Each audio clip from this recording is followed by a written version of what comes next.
Do you ever find yourself laying awake at night, tossing and turning for hours because you keep thinking about all the things you have to do? In today's video, we're going to talk about tips to help you get things off your mind and sleep better.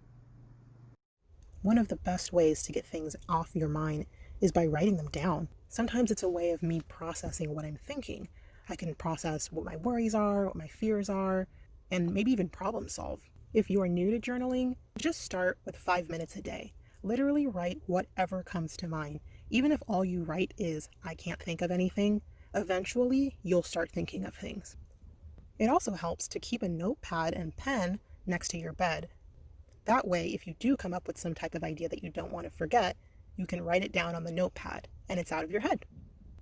And although it's not technically related to organization or productivity, being active really impacts your ability to get a good night's sleep.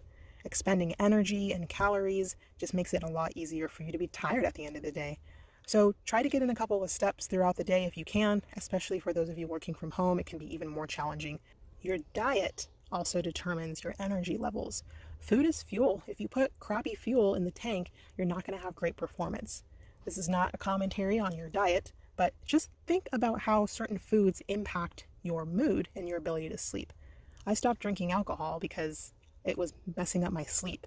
I also realize when I eat really greasy, fatty food, I just don't sleep that well. So try your best to eat food that encourages you to get a good night's sleep. And finally, if you can set a regular waking and sleeping time, that's really going to be the best. Sometimes people are amazed when other people can wake up without an alarm clock. Your body has an internal alarm clock, your circadian rhythm, that tells your body it's time for bed and you get tired, or bedtime's over and then you are awake. When you go to bed at the same time every night, you are creating your body's natural sleeping time. And when you wake up at the same time, you're doing the same thing. But when you wake up and go to bed at different times, your body doesn't know what you want, so it never falls into a natural rhythm.